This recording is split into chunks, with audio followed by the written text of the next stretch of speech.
ನಮಸ್ಕಾರ. Public express ನ್ಯೂಸ್ಗೆ ಸ್ವಾಗತ. ನಾನು ಮಾಲಾ ಹಾಸನ್. ಈಗ ಹೆಡ್ಲೈನ್ಸ್.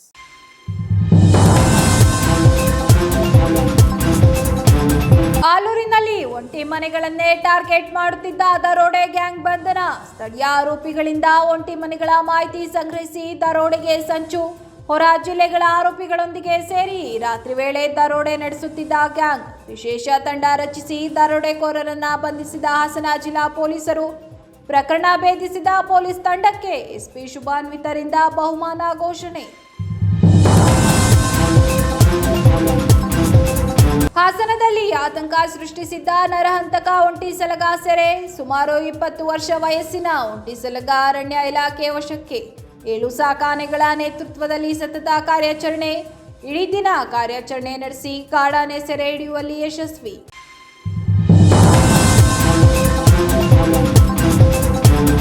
ಆಲೂರು ರೈಲು ನಿಲ್ದಾಣಕ್ಕೆ ತಾರತಮ್ಯ ಆರೋಪ. ರೈಲು ನಿಲುಗಡೆ ಪುನಃ ಆರಂಭಿಸಲು 30 ದಿನಗಳ ಗಡುವು.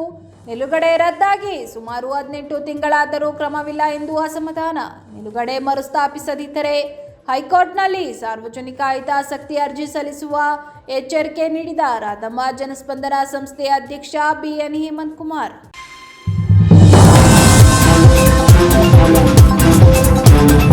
ಆಲೂರು ತಾಲೂಕಿನಲ್ಲಿ ರಾಷ್ಟ್ರೀಯ ಹೆದ್ದಾರಿ 75ರ ಪಕ್ಕದಲ್ಲಿರುವ ಒಂಟಿ ಮನೆಗಳನ್ನೇ ಟಾರ್ಗೆಟ್ ಮಾಡಿಕೊಂಡು ರಾತ್ರಿ ವೇಳೆ ದರೋಡೆ ನಡೆಸುತ್ತಿದ್ದ ತಂಡವನ್ನು ಹಾಸನ ಜಿಲ್ಲಾ ಪೊಲೀಸರು ಬಂಧಿಸುವಲ್ಲಿ ಯಶಸ್ವಿಯಾಗಿದ್ದಾರೆ.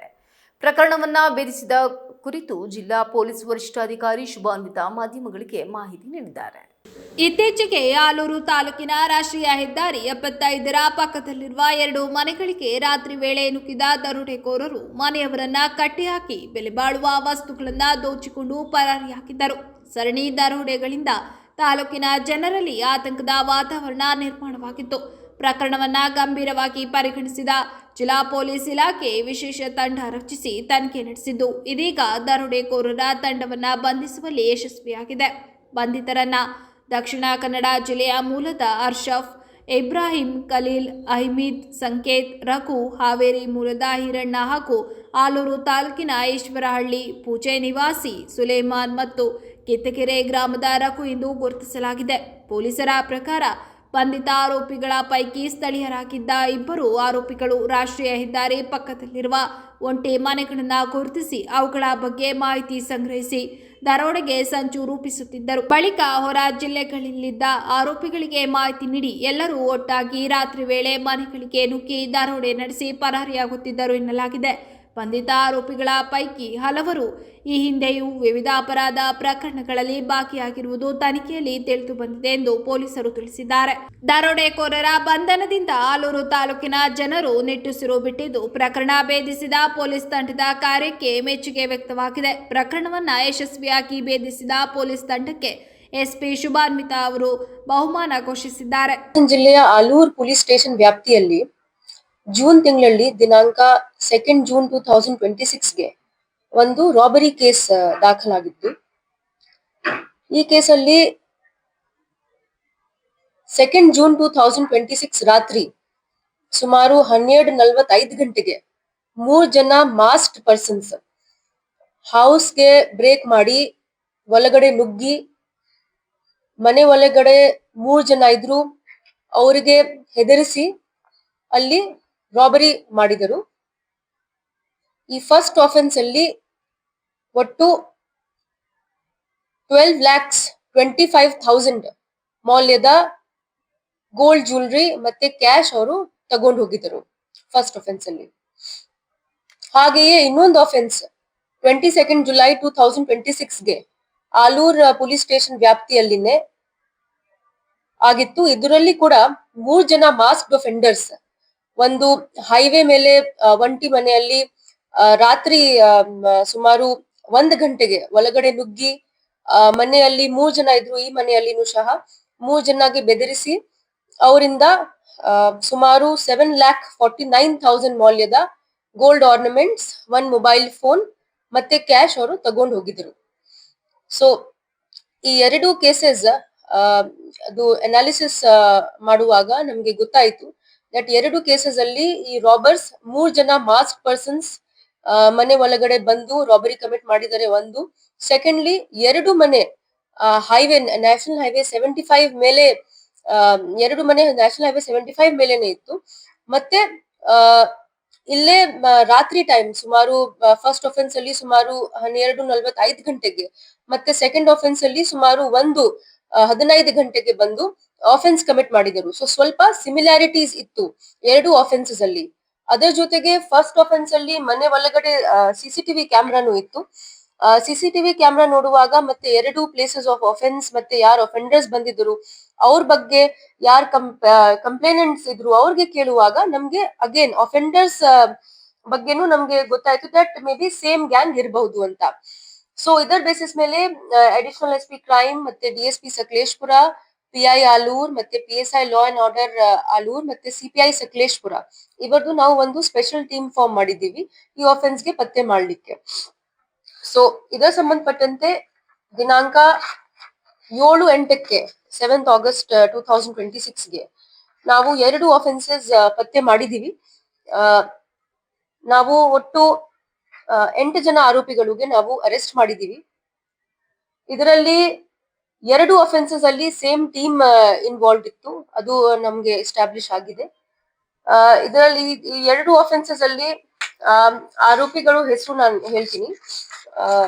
ಮೊದಲನೇದಾಗಿ ಅಶ್ರಫ್ SI ಬಿನ್ ಇಬ್ರಾಹಿಂ 31 ವರ್ಷ, ಇವರು ಚಾಲಕ್ ಆಗಿ ಕೆಲಸ ಮಾಡ್ತಾರೆ ಮಂಗಳೂರಲ್ಲಿ, ದಕ್ಷಿಣ ಕನ್ನಡ ಜಿಲ್ಲೆ. ಸೆಕೆಂಡ್ಲಿ ಇಬ್ರಾಹಿಂ ಖಲೀಲ್ ಬಿನ್ ಲೇಟ್ ಅಬ್ದುಲ್ ರೆಹಮಾನ್, ಇವರು 42 ವರ್ಷ, ಡ್ರೈವರ್ ಆಗಿ ಇವ್ರು ಕೆಲಸ ಮಾಡ್ತಾರೆ ದಕ್ಷಿಣ ಕನ್ನಡ ಜಿಲ್ಲೆಯಲ್ಲಿ. ಮೂರನೇದಾಗಿ ಈರಣ್ಣ, ಇವರು 23 ವರ್ಷ, ಇವರು ಕೂಲಿ ಕೆಲಸ ಮಾಡ್ತಾರೆ ಹಾವೇರಿ ಜಿಲ್ಲೆಯಿಂದ. ನಾಲ್ಕನೇದಾಗಿ ಹಮೀದ್, ಇವರು 49 ಇಯರ್ಸ್ ಆಫ್ ಏಜ್, ಇವರು ಕೂಡ ಕೂಲಿ ಕೆಲಸ ಮಾಡ್ತಾರೆ ದಕ್ಷಿಣ ಕನ್ನಡ ಜಿಲ್ಲೆಯಲ್ಲಿ. ಐದನೇದಾಗಿ ಸಂಕೇತ್ ಬಿನ್ ಸದಾನಂದ, ಇವರು 27 ವರ್ಷ, ಇವರು ಕೂಡ ಕೂಲಿ ಕೆಲಸ ಮಾಡ್ತಾರೆ ದಕ್ಷಿಣ ಕನ್ನಡ ಜಿಲ್ಲೆಯಲ್ಲಿ. ಆರನೇದಾಗಿ ರಘು @ರಾಗ, ಇವರು 44 ಇಯರ್ಸ್, ಇವರು ಟಿಂಬರ್ ಕೆಲಸ ಮಾಡ್ತಾರೆ ದಕ್ಷಿಣ ಕನ್ನಡ ಜಿಲ್ಲೆಯಲ್ಲಿ. ಸೊ ಈ 6 ಜನ ಆರೋಪಿಗಳು ನಮ್ಮ ಹಾಸನ್ ಜಿಲ್ಲೆಯಿಂದ ಇರ್ಲಿಲ್ಲ, ಅವರು ದಕ್ಷಿಣ ಕನ್ನಡ ಮತ್ತೆ ಹಾವೇರಿ ಜಿಲ್ಲೆಯಿಂದ ಇದ್ರು. ಇದರ್ ಬಿಟ್ರೆ 2 ಜನ ಆರೋಪಿ ನಾವು ನಮ್ಮ ಹಾಸನ್ ಜಿಲ್ಲೆಯವ್ರಿಗೂ ನಾವು ಅರೆಸ್ಟ್ ಮಾಡಿದೀವಿ. ಇವ್ರ ಹೆಸರು ಸುಲೇಮಾನ್ ಬಿನ್ ಅಹಮದ್ ಅಂತ, ಇವರು ಆಲೂರಿಂದಾನೆ, ಇವರು ಮೇಸ್ತ್ರಿ ಕೆಲಸ ಮಾಡ್ತಾರೆ. ಮತ್ತೆ ಭರತ್ ಅಂತ, ಇವರು ಕೂಡ ಆಲೂರಿಂದಾನೆ, 25 ವರ್ಷ, ಇವರು ಡ್ರೈವರ್ ಕೆಲಸ ಮಾಡ್ತಾರೆ KA ಹೊಸಕೋಟೆಯಲ್ಲಿ. ಇವರು ಬೇಲೂರು ತಾಲೂಕಿನ ಶಿರಗೂರು ಗ್ರಾಮದ ಬಳಿ ಬೆಳಿಗ್ಗೆಯಿಂದ ETF ಸಿಬ್ಬಂದಿ ಹಾಗೂ ವೈದ್ಯರು ಸತತ 7 ಗಂಟೆಗಳ ಕಾಲ ಕಾರ್ಯಾಚರಣೆ ನಡೆಸಿ ಕಾಡಾನೆಗೆ ಅರವಳಿಕೆ ಚುಚ್ಚುಮದ್ದು ನೀಡುವಲ್ಲಿ ಯಶಸ್ವಿಯಾಗಿದ್ದಾರೆ. ಹಾಸನ ಜಿಲ್ಲೆಯಲ್ಲಿ ಹಲವು ದಿನಗಳಿಂದ ಆತಂಕ ಸೃಷ್ಟಿಸಿದ್ದ ನರಹಂತಕ ಒಂಟಿ ಸಲಗವನ್ನ ಕೊನೆಗೂ ಅರಣ್ಯ ಇಲಾಖೆ ತಂಡ ಯಶಸ್ವಿಯಾಗಿ ಸೆರೆ ಹಿಡಿದಿದೆ. ಸುಮಾರು 20 ವರ್ಷ ವಯಸ್ಸಿನ ಒಂಟಿ ಸಲಗವನ್ನ 7 ಸಾಕಾನೆಗಳ ನೇತೃತ್ವದಲ್ಲಿ ನಡೆಸಿದ ಸತತ ಕಾರ್ಯಾಚರಣೆಯಲ್ಲಿ ಸೆರೆ ಹಿಡಿಯಲಾಗಿದೆ. ಅರಣ್ಯ ಇಲಾಖೆ ಸಿಬ್ಬಂದಿ ಹಾಗೂ ಸಾಕಾನೆಗಳ ತಂಡ ಇಡೀ ದಿನ ಕಾರ್ಯಾಚರಣೆ ನಡೆಸಿ ಸಲಗವನ್ನ ನಿಯಂತ್ರಿಸುವಲ್ಲಿ ಯಶಸ್ವಿಯಾಗಿದೆ. ಕಾರ್ಯಾಚರಣೆಯುದ್ದಕ್ಕೂ ಜಿಲ್ಲಾಧಿಕಾರಿ ಕೆಎಸ್ ಲತಾಕುಮಾರಿ ಅವರು ಸ್ಥಳದಲ್ಲಿದ್ದು ಕಾರ್ಯಾಚರಣೆಯನ್ನ ಖುದ್ದು ಪರಿಶೀಲಿಸಿದರು. ಕಾಡಾನೆ ಸೆರೆ ಸಿಕ್ಕ ಬಳಿಕ ಕಾಫಿ ತೋಟದ ನಡುವೆ ಅರವಳಿಕೆ ಮದ್ದಿನ ಪರಿಣಾಮ ಪ್ರಜ್ಞೆ ತಪ್ಪಿ ಬಿದ್ದಿದ್ದ ಸಲಗವನ್ನ ನೋಡಲು TC ಸ್ಥಳಕ್ಕೆ ತೆರಳಿದರು. ಈ ವೇಳೆ ಕಾಡಾನೆಗೆ ಭಕ್ತಿಯಿಂದ ಕೈ ಮುಗಿದು ನಮಸ್ಕರಿಸಿದ ಜಿಲ್ಲಾಧಿಕಾರಿ ಬಳಿಕ ಆನೆಯ ಕಾಲು ಮುಟ್ಟಿ ನಮಸ್ಕರಿಸಿದ ದೃಶ್ಯ ಗಮನ ಸೆಳೆಯಿತು. ಬಹುಕಾಲದಿಂದ ಜನರಲ್ಲಿ ಆತಂಕ ಮೂಡಿಸಿದ್ದ ಒಂಟಿ ಸಲಗ ಸೆರೆ ಸಿಕ್ಕಿರುವುದರಿಂದ ಸ್ಥಳೀಯರು ನಿಟ್ಟುಸಿರು ಬಿಟ್ಟಿದ್ದಾರೆ. ಬೇಲೂರು ತಾಲೂಕಿನ ಶಿರಗೂರ ಗ್ರಾಮದಲ್ಲಿ ನರಹಂತಕ ಒಂಟಿ ಸಲಗವನ್ನು ಯಶಸ್ವಿಯಾಗಿ ಸೆರೆ ಹಿಡಿಯಲಾಗಿದೆ.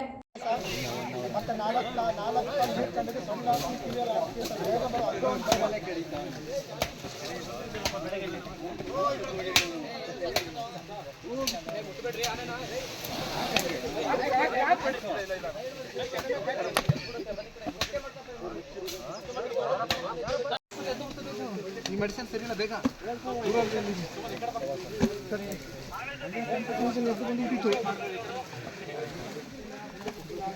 ಟೀಮು ಮನು ಮನು ಮನು ಮನು ಮನು ಹಾಕೋ ಟೀಮು ಮನು ಮಂಜೆ ಹೊಡ್ರು, ಬೇಗ ಬೇಗ ಬರಬೇಕು. ಇದು ಬರ್ಬೇಕಾ? ಮೇಕ್ ಹೋಗ್ಬೇಕಲ್ಲ, ಹೋಗಿ ಹೋಗಿ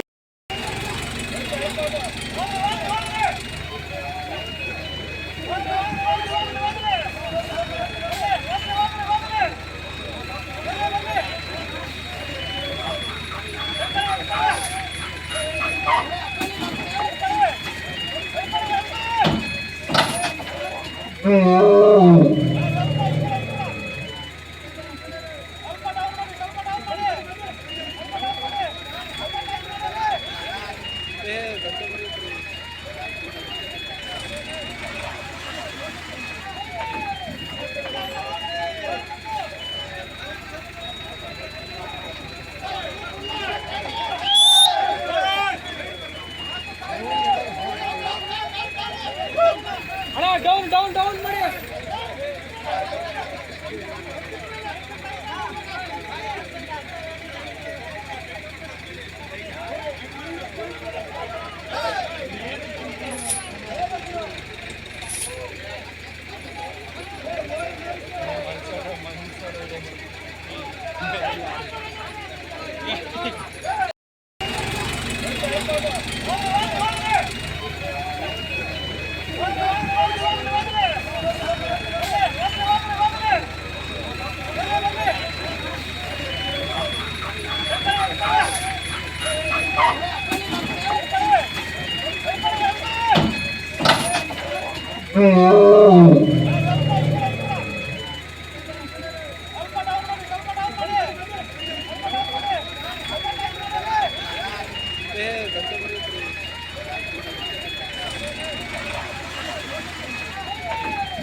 ಡೌನ್ ಮಾಡಿ.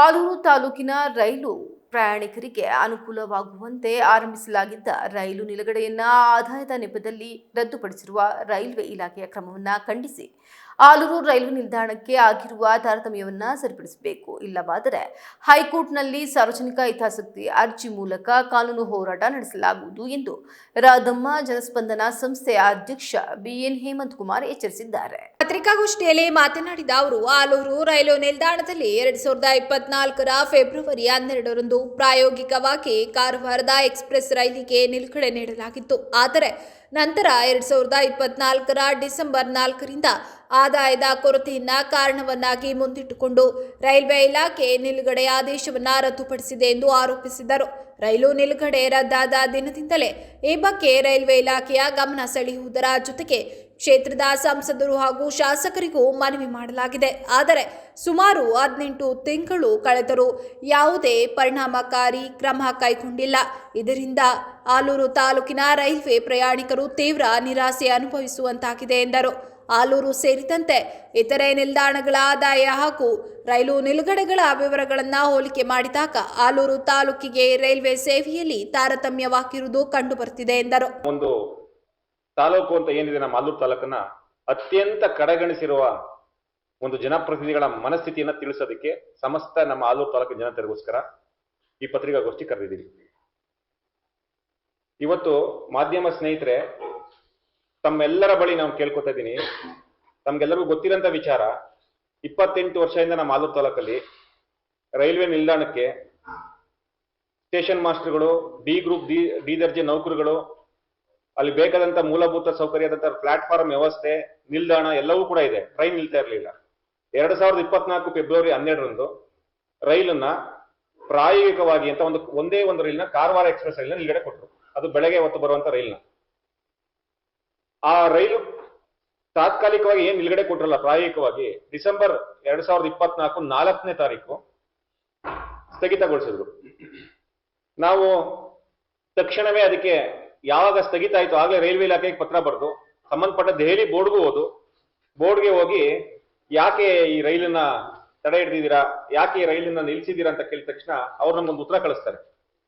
ಆ ಉತ್ತರ ಏನು ಅಂತಂದ್ರೆ, ಒಂದು ದಿನಕ್ಕೆ ಆಲೂರು ನಿಲ್ದಾಣದಲ್ಲಿ 247 ರೂಪಾಯಿ ಕಲೆಕ್ಷನ್ ಆಗ್ತಿದೆ. ಸೊ ಕಮರ್ಷಿಯಲ್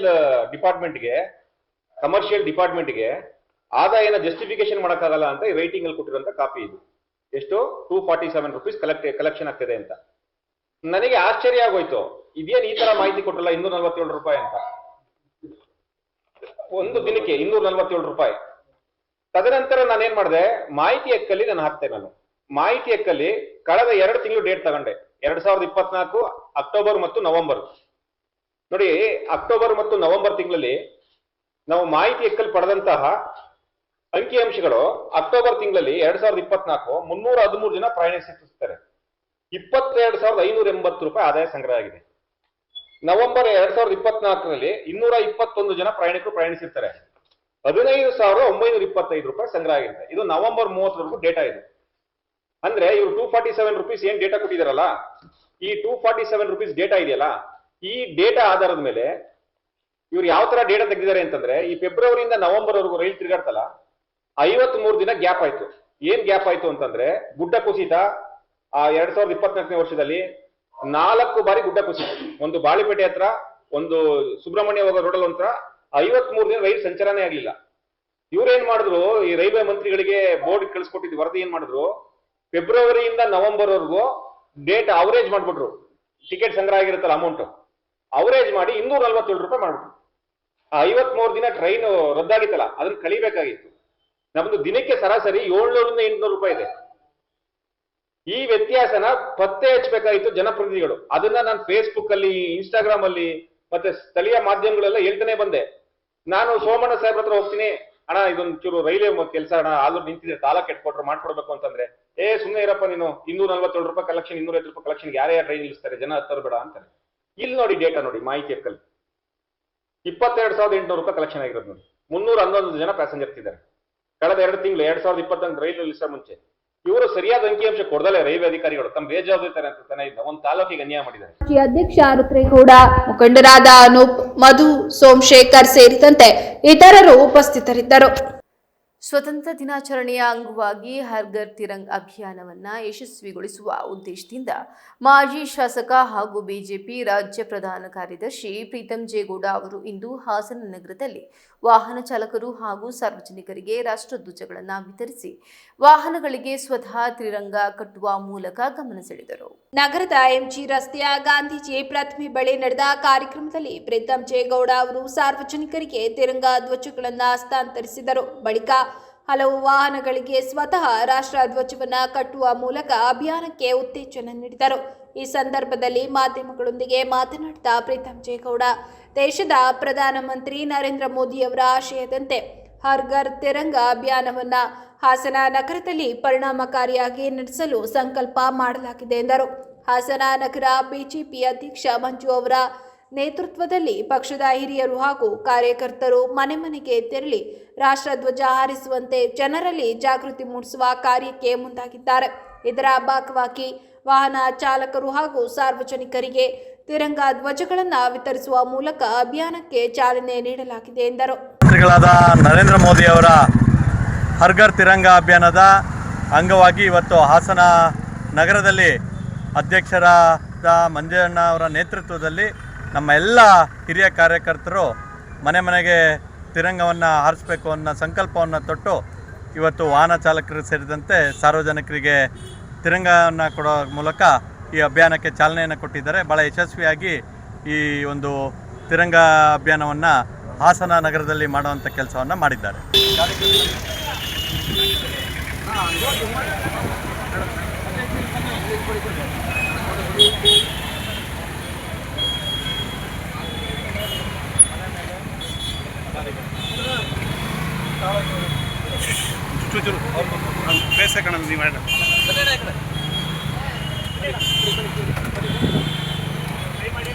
ಮನೆ ಮೇಲೆ ಫ್ಲಾಗ್ ಕಟ್ಕೊಳ್ಳಿ. ನೋಡಿ ಶುಭಾಶಯಗಳು.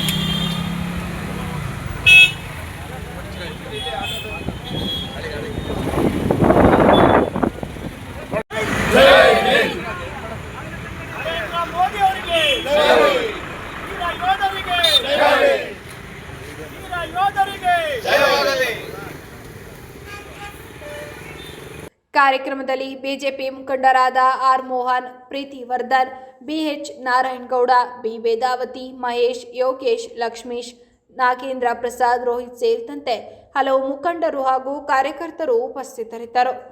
ಕಾಂಗ್ರೆಸ್ ರಾಷ್ಟ್ರೀಯ ಅಧ್ಯಕ್ಷ ಹಾಗೂ ರಾಜ್ಯಸಭೆಯ ವಿರೋಧ ಪಕ್ಷದ ನಾಯಕರಾದ ಮಲ್ಲಿಕಾರ್ಜುನ್ ಖರ್ಗೆ ಅವರು ಉತ್ತರಾಖಂಡದ ಹಲ್ದ್ವಾನಿಯಲ್ಲಿ ಇತ್ತೀಚೆಗೆ ಭಾಷಣ ಮಾಡಿ ತೆರಳಿದ ವೇದಿಕೆಯನ್ನ ಗಂಗಾಜಲ ಸಿಂಪಡಿಸಿ ಹವನ ನಡೆಸುವ ಮೂಲಕ ಶುದ್ಧೀಕರಣ ಮಾಡಿದ ಘಟನೆ ಖಂಡಿಸಿ ದಲಿತ ಸಂಘಟನೆಗಳ ಕಾರ್ಯಕರ್ತರು ಇಂದು ನಗರದ ಅಂಬೇಡ್ಕರ್ ಪ್ರತಿಮೆ ಮುಂದೆ ಪ್ರತಿಭಟನೆ ನಡೆಸಿದರು. ನಗರದ ಬಾಬಾ ಸಾಹೇಬ್ ಡಾಕ್ಟರ್ ಬಿಆರ್ ಅಂಬೇಡ್ಕರ್ ಪ್ರತಿಮೆ ಎದುರು ಜಮಾಯಿಸಿದ ಪ್ರತಿಭಟನಾಕಾರರು ಬಿಜೆಪಿ, ಆರ್ಎಸ್ಎಸ್ ಹಾಗೂ ಕೋಮುವಾದಿ ಶಕ್ತಿಗಳ ವಿರುದ್ಧ ಘೋಷಣೆಗಳನ್ನು ಕೂಗಿ ಆಕ್ರೋಶ ವ್ಯಕ್ತಪಡಿಸಿದರು. ಮಲ್ಲಿಕಾರ್ಜುನ ಖರ್ಗೆ ಅವರಂತಹ ಹಿರಿಯ ನಾಯಕರು ಹಾಗೂ ದೇಶದ ಪ್ರಮುಖ ಸಾಂವಿಧಾನಿಕ ಹುದ್ದೆಗಳನ್ನು ಅಲಂಕರಿಸುವ ವ್ಯಕ್ತಿಯೊಬ್ಬರು ಭಾಗವಹಿಸಿದ ಕಾರ್ಯಕ್ರಮದ ವೇದಿಕೆಯನ್ನ ಶುದ್ಧೀಕರಣ ಮಾಡುವ ಹೆಸರಿನಲ್ಲಿ ಗಂಗಾಜಲ ಹಾಗೂ ಹವನದ ಮೂಲಕ ಶುದ್ಧೀಕರಿಸಿರುವುದು ಜಾತಿಯ ಮನೋಭಾವವನ್ನು ಪ್ರತಿಬಿಂಬಿಸುತ್ತದೆ ಎಂದು ಪ್ರತಿಭಟನಾಕಾರರು ಆರೋಪಿಸಿದರು. ಪ್ರತಿಭಟನೆಯನ್ನ ಉದ್ದೇಶಿಸಿ ದಲಿತ ಮುಖಂಡ ಕೃಷ್ಣದಾಸ್ ಮಾತನಾಡಿ, ವಿಜ್ಞಾನ ಮತ್ತು ತಂತ್ರಜ್ಞಾನದ 21ನೇ ಶತಮಾನದಲ್ಲಿಯೂ ಜಾತೀಯತೆ ಹಾಗೂ ಅಸ್ಪೃಶ್ಯತೆಯ ಮನೋಭಾವ ಮುಂದುವರೆದಿರುವುದು ಅತ್ಯಂತ ಆತಂಕಕಾರಿ ಬೆಳವಣಿಗೆಯಾಗಿದೆ ಎಂದರು. ದೇಶದ ಅತ್ಯುನ್ನತ ಸಾಂವಿಧಾನಿಕ ಹುದ್ದೆಗಳನ್ನು ಅಲಂಕರಿಸಿರುವ ಹಿರಿಯ ನಾಯಕ ಮಲ್ಲಿಕಾರ್ಜುನ ಖರ್ಗೆ ಅವರ ವಿರುದ್ಧ ಈ ರೀತಿಯ ಅಸಹ್ಯಕರ ಹಾಗೂ ಅಮಾನವೀಯ ಕೃತ್ಯ ನಡೆದಿರುವುದು ಖಂಡನೀಯ. ಇದು ಸಮಾಜದಲ್ಲಿ ಇನ್ನೂ ಜೀವಂತವಾಗಿರುವ ಮನುವಾದಿ ವಿಕೃತ ಸಿದ್ಧಾಂತದ ನಗ್ನ ಪ್ರದರ್ಶನವಾಗಿದೆ ಎಂದು ಅವರು ಆಕ್ರೋಶ ವ್ಯಕ್ತಪಡಿಸಿದರು. ತಾರೀಕು ಮಲ್ಲಿಕಾರ್ಜುನ ಖರ್ಗೆ ಅವರಿಗೆ ಉತ್ತರಾಖಂಡದಲ್ಲಿ ಒಂದು ಸಾರ್ವಜನಿಕ ಸಭೆಯನ್ನು ಉದ್ದೇಶಿಸಿ ಆ ಸಭೆಯ ಮುಗಿದ ನಂತರ 2 ದಿವಸಗಳ ನಂತರ ಬಿಜೆಪಿ ಮನುವಾದಿಗಳು ಆ ಜಾಗವನ್ನು ಶುದ್ಧೀಕರಿಸಿದ್ದಾರೆ. ಯಾಕೆ ಶುದ್ಧೀಕರಿಸಿದ್ದಾರೆ ಅಂದರೆ, ಮಲ್ಲಿಕಾರ್ಜುನ ಖರ್ಗೆ ಅವರು ಪರಿಶಿಷ್ಟ ಜಾತಿಗೆ ಅಸ್ಪೃಶ್ಯ ಜನಾಂಗಕ್ಕೆ ಸೇರಿದವರು ಅನ್ನೋ ಒಂದೇ ಕಾರಣಕ್ಕೋಸ್ಕರ ಅಲ್ಲಿ ಗಂಗಾಜಲವನ್ನು ತಂದು ಗೋಮೂತ್ರವನ್ನು ತಂದು ಹೋಮವನ್ನು ಅಲ್ಲಿ ಮಾಡೋದ್ರ ಮುಖಾಂತರ ಶುದ್ಧೀಕರಣ ಮಾಡ್ತಾ ಇದ್ದೀವಿ ಅಂತ ಹೇಳ್ಕೊಂಡಿದ್ದಾರೆ. ಇದು ಅತ್ಯಂತ ನಾಚಿಕೆಗೇಡಿನ ವಿಚಾರ. ಜಗತ್ತಿನ ಮುಂದೆ ಭಾರತ ತಲೆ ತೆಗ್ಗಿಸಿ ನಿಲ್ಲಬೇಕಾದಂಥ ಪರಿಸ್ಥಿತಿ. ನಾವು ಇನ್ನೂ ಕೂಡ ಸ್ವಾತಂತ್ರ್ಯ ಬಂದು 70-80 ವರ್ಷಗಳು ನಾವು ಈಗ ತಲುಪಿದ್ದೀವಿ. ಇನ್ನೂ ಕೂಡ ಅಸ್ಪೃಶ್ಯತೆ, ಅದು ಎಂಥ ಎತ್ತರದ ಸ್ಥಾನದಲ್ಲಿರ್ತಕ್ಕಂಥ ಮಲ್ಲಿಕಾರ್ಜುನ ಖರ್ಗೆ ಅವರು ಆಲ್ ಇಂಡಿಯಾ ಕಾಂಗ್ರೆಸ್ ಪ್ರೆಸಿಡೆಂಟರು, ವಿರೋಧ ಪಕ್ಷದ ರಾಜ್ಯಸಭೆಯ ವಿರೋಧ ಪಕ್ಷದ ನಾಯಕರು ಕೂಡ ಆಗಿರ್ತಕ್ಕಂಥ ಮಲ್ಲಿಕಾರ್ಜುನ ಖರ್ಗೆ ಅವ್ರಿಗೆ ಈ ಥರ ಅವಮಾನ ಆದರೆ ಜನಸಾಮಾನ್ಯ ಪಾಡೇನು? ಸೊ ಹಾಗಾಗಿ ಯಾರು ಈ ಮನುವಾದಿಗಳು ಏನು ಅವಮಾನ ಮಾಡಿದ್ದಾರೆ ಅವರಿಗೆ ಕಠಿಣ ಶಿಕ್ಷೆ ಆಗಬೇಕು ಅಂತ ಹೇಳಿ ಈ ಸಂದರ್ಭದಲ್ಲಿ ನಾವು ಒತ್ತಾಯ ಮಾಡ್ತಾ ಇದ್ದೀವಿ ಸರ್. ಈ ಸಂದರ್ಭದಲ್ಲಿ ದಲಿತ ಸಂಘರ್ಷ ಸಮಿತಿ ಮುಖಂಡ ಕೃಷ್ಣದಾಸ್, ದಲಿತ ಹಕ್ಕುಗಳ ಸಮಿತಿ ಜಿಲ್ಲಾ ಸಂಚಾಲಕ ಪೃಥ್ವಿ ಎಂಜಿ, ದಲಿತ ಮುಖಂಡರಾದ ಮಂಜು ತೇಚೂರು, ಉಮೇಶ್, ತೋಟೇಶ್, ರಾಮು, ರಮೇಶ್ ಸಾತಿನಹಳ್ಳಿ, ಜಗದೀಶ್ ಚೌಡಹಳ್ಳಿ ಸೇರಿದಂತೆ ಇತರರು ಉಪಸ್ಥಿತರಿದ್ದರು. ವಿಧಾನಮಂಡಲದ ಅಧಿವೇಶನದಲ್ಲಿ ಭಾಗವಹಿಸಿದ್ದ ಸಕಲೇಶಪುರ ಶಾಸಕ ಸಿಮೆಂಟ್ ಮಂಜು ಅವರು ಇತ್ತೀಚೆಗೆ ನಿಧನರಾದ ಗಣ್ಯರಿಗೆ ಸಂತಾಪ ಸೂಚಿಸಿ ಅವರ ಸಾರ್ವಜನಿಕ ಸೇವೆ ಹಾಗೂ ಸಮಾಜಕ್ಕೆ ನೀಡಿದ ಅಮೂಲ್ಯ ಕೊಡುಗೆಗಳನ್ನು ಸ್ಮರಿಸಿದರು. ಈ ಸಂದರ್ಭದಲ್ಲಿ ಬೇಲೂರು ವಿಧಾನಸಭಾ ಕ್ಷೇತ್ರದ ಮಾಜಿ ಶಾಸಕ ಪುಟ್ಟರಂಗನಾಥ್, ಮಾಜಿ ಸಚಿವ ರಾಮಚಂದ್ರೇಗೌಡ ಹಾಗೂ ಮಾಜಿ ಪ್ರಧಾನಿ ಎಚ್.ಡಿ. ದೇವೇಗೌಡ ಅವರ ಧರ್ಮಪತ್ನಿ ಶ್ರೀಮತಿ ಚೆನ್ನಮ್ಮ ಅವರ ನಿಧನಕ್ಕೆ ಗೌರವ ನಮನ ಸಲ್ಲಿಸಲಾಯಿತು. ಶ್ರೀಮತಿ ಚೆನ್ನಮ್ಮ ಅವರ ಕುರಿತು ಮಾತನಾಡಿದ ಶಾಸಕ ಸಿಮೆಂಟ್ ಮಂಜು, ದೇವೇಗೌಡರು ಮತ್ತು ಚೆನ್ನಮ್ಮನವರ ದಾಂಪತ್ಯ ಜೀವನ ಪರಸ್ಪರ ಪ್ರೀತಿ, ವಿಶ್ವಾಸ, ತ್ಯಾಗ ಹಾಗೂ ಸಹಕಾರಕ್ಕೆ ಮಾದರಿಯಾಗಿತ್ತು ಎಂದು ಸ್ಮರಿಸಿದರು. ಸಾರ್ವಜನಿಕ ಜೀವನದಲ್ಲಿ ದೇವೇಗೌಡರಿಗೆ ಸದಾ ಬೆನ್ನೆಲುಬಾಗಿ ನಿಂತು ಕುಟುಂಬವನ್ನು ಮುನ್ನಡೆಸಿದ ಚೆನ್ನಮ್ಮನವರ ಸರಳತೆ ಮತ್ತು ಸೇವಾ ಮನೋಭಾವ ಸ್ಮರಣೀಯ ಎಂದರು. ಅದೇ ರೀತಿ ಪುಟ್ಟರಂಗನಾಥ್ ಹಾಗೂ ರಾಮಚಂದ್ರೇಗೌಡ ಅವರು ತಮ್ಮ ತಮ್ಮ ಕ್ಷೇತ್ರಗಳಲ್ಲಿ ಸಲ್ಲಿಸಿದ ಜನಪರ ಸೇವೆ ಹಾಗೂ ಸಾರ್ವಜನಿಕ ಬದುಕಿನ ಕೊಡುಗೆಗಳನ್ನು ಸ್ಮರಿಸಿದ ಅವರು ಅಗಲಿದ ಗಣ್ಯರ ಆದರ್ಶಗಳು ಹಾಗೂ ಸಮಾಜಮುಖಿ ಕಾರ್ಯಗಳು ಮುಂದಿನ ಪೀಳಿಗೆಗೆ ಸದಾ ಪ್ರೇರಣೆಯಾಗಲಿ ಎಂದು ಆಶಿಸಿದರು. ಅಗಲಿದ ಗಣ್ಯರ ಆತ್ಮಕ್ಕೆ ಶಾಂತಿ ಸಿಗಲಿ ಹಾಗೂ ಅವರ ಕುಟುಂಬಸ್ಥರು, ಬಂಧು ಬಳಗ ಮತ್ತು ಅಭಿಮಾನಿಗಳಿಗೆ ದುಃಖವನ್ನು ಭರಿಸುವ ಶಕ್ತಿಯನ್ನು ಭಗವಂತ ನೀಡಲಿ ಎಂದು ಶಾಸಕ ಸಿಮೆಂಟ್ ಮಂಜು ಪ್ರಾರ್ಥಿಸಿದರು.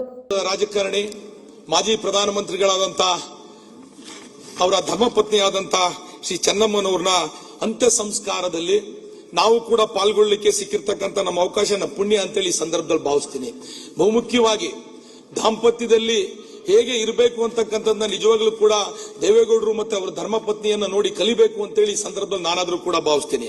ಬಹುಮುಖ್ಯವಾಗಿ ಅವತ್ತಿನ ಅಂತ್ಯ ಸಂಸ್ಕಾರದಲ್ಲಿ ಸರ್ಕಾರ ಮತ್ತೆ ಅಲ್ಲಿ ಮಾಡಿದ್ದಂತ ವ್ಯವಸ್ಥೆಗಳ ಬಗ್ಗೆ ನಿಜವಾಗ್ಲೂ ಕೂಡ ನಾನು ಮೊದಲ ಬಾರಿ ಶಾಸಕನಾಗಿ ಅಲ್ಲೇ ಇದ್ದು ಅಂತ್ಯ ಸಂಸ್ಕಾರ ಮುಗಿಯೋ ತನಕನೂ ಕೂಡ ಅಲ್ಲೇ ಇದ್ದು ಸರ್ಕಾರ ನಡ್ಕೊಂಡಂತ ರೀತಿಗೆ ಒಬ್ಬ ಜಿಲ್ಲೆಯ ಒಬ್ಬ ಶಾಸಕನಾಗಿ ನಿಜವಾಗ್ಲೂ ಕೂಡ ತುಂಬಾ ಸಂತೋಷ ಆಗುತ್ತೆ ಅಂತೇಳಿ ಈ ಸಂದರ್ಭದಲ್ಲಿ ಹೇಳ್ತಾ, ಆ ನೋವನ್ನ ಅವರು ಮತ್ತೆ ಅವರ ಕುಟುಂಬಕ್ಕೆ ಭರಿಸ್ತಕ್ಕಂಥ ಶಕ್ತಿಯನ್ನ ಭಗವಂತ ಕೊಡ್ಲಿ ಅಂತೇಳಿ ಪ್ರಾರ್ಥನೆಯನ್ನ. ಚನ್ನರಾಯಪಟ್ಟಣ ತಾಲೂಕಿನಾದ್ಯಂತ ತೀವ್ರ ಬರಗಾಲದ ಪರಿಸ್ಥಿತಿ ನಿರ್ಮಾಣವಾಗಿದ್ದು ಹಲವು ಪ್ರದೇಶಗಳಲ್ಲಿ ಕುಡಿಯುವ ನೀರಿನ ಸಮಸ್ಯೆ ಎದುರಾಗಿದ್ದು ಚನ್ನರಾಯಪಟ್ಟಣ 6ನೇ ವಾರ್ಡ್ನ ಹೌಸಿಂಗ್ ಬೋರ್ಡ್ ಬಡಾವಣೆಯಲ್ಲೂ ನೀರಿನ ಅಭಾವ ಉಂಟಾಗಿದ್ದು ನಿವಾಸಿಗಳು ಸಂಕಷ್ಟಕ್ಕೆ ಸಿಲುಕಿದ್ದಾರೆ. ಸ್ಥಳೀಯರ ಸಮಸ್ಯೆಯನ್ನ ಮನಗಂಡ ಶ್ರವಣಬೆಳಗೊಳ ವಿಧಾನಸಭಾ ಕ್ಷೇತ್ರದ ಬಿಜೆಪಿ ಮುಖಂಡ ಹಾಗೂ ಬಿಜೆಪಿ ಪಕ್ಷದ ಪರಾಜಿತ ಅಭ್ಯರ್ಥಿ ಸಿಆರ್ ಚಿದಾನಂದ್ ಅವರ ನೇತೃತ್ವದಲ್ಲಿ ಬಡಾವಣೆಯ ನಿವಾಸಿಗಳಿಗೆ ಉಚಿತ ಕುಡಿಯುವ ನೀರಿನ ವ್ಯವಸ್ಥೆ ಕಲ್ಪಿಸಲಾಯಿತು. ನೀರಿನ ಸಮಸ್ಯೆಯಿಂದ ತೊಂದರೆಗೊಳಗಾಗಿದ್ದ ಜನರಿಗೆ ತಾತ್ಕಾಲಿಕವಾಗಿ ಪರಿಹಾರ ಒದಗಿಸುವ ನಿಟ್ಟಿನಲ್ಲಿ ಉಚಿತ ನೀರು ಪೂರೈಕೆ ಮಾಡಲಾಯಿತು. ಈ ಸಂದರ್ಭದಲ್ಲಿ ಸಾರ್ವಜನಿಕರು ನೀರಿನ ವ್ಯವಸ್ಥೆ ಕಲ್ಪಿಸಿದ್ದಕ್ಕೆ ಕೃತಜ್ಞತೆ ವ್ಯಕ್ತಪಡಿಸಿದರು.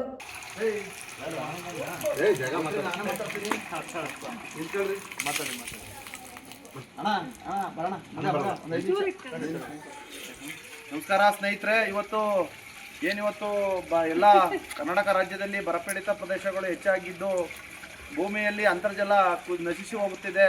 ಆ ಉದ್ದೇಶಕ್ಕೆ ಕುಡಿಯೋ ನೀರಿಗೆ ಇವತ್ತು ಹಾಸನ ಜಿಲ್ಲೆ Channarayapatna taluk ward number 6 housing ಬೋರ್ಡಲ್ಲಿ ಕುಡಿಯೋ ನೀರಿಗೆ ತುಂಬ ಅಭಾವ ಉಂಟಾಗಿದ್ದು ಜನಗಳು ಇವತ್ತು ಒಂದು ಕುಡಿಯೋ ನೀರಿಗೂ ಭಾಳ ತತ್ತರಿಸ್ತಾ ಇದ್ರು. ಸಮಾಜ ಸೇವಕರಾದಂಥ ಚಿದಾನಂದ್ ಅವರು, ಬಿಜೆಪಿ ಮುಖಂಡರು ನೀರಿನ ವ್ಯವಸ್ಥೆ ಟ್ಯಾಂಕರ್ನ ಇವತ್ತು ಮಾಡಿಕೊಟ್ಟು ಎಷ್ಟೋ ಇವತ್ತು 6ನೇ ವಾರ್ಡಿನ ಜನತೆಗೆ ತುಂಬ ಅನುಕೂಲ ಮಾಡಿಕೊಟ್ಟಿದ್ದಾರೆ.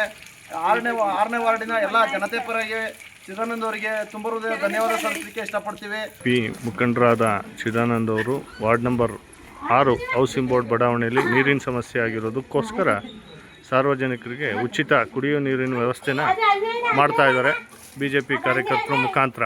ಕಾರ್ಯಕ್ರಮದಲ್ಲಿ ಮಾಜಿ ಪುರಸಭಾ ಸದಸ್ಯ ಕೆರೆಬೀದಿ ಜಗದೀಶ್, ತಾಲೂಕು ಬಿಜೆಪಿ ಖಜಾಂಚಿ ಸಂತೋಷ್, ಬಿಜೆಪಿ ಮುಖಂಡರಾದ ಆನಂದ್, ಜೈರಾಮ್, ಕೇಬಲ್ ಗಿರೀಶ್, ಅರುಣ್, ಸಂಜಯ್, ನೇತ್ರಾ, ದಿವ್ಯಾ, ಸತ್ಯ ಸೇರಿದಂತೆ ಹಲವು ಮುಖಂಡರು ಹಾಗೂ ಕಾರ್ಯಕರ್ತರು ಉಪಸ್ಥಿತರಿದ್ದರು.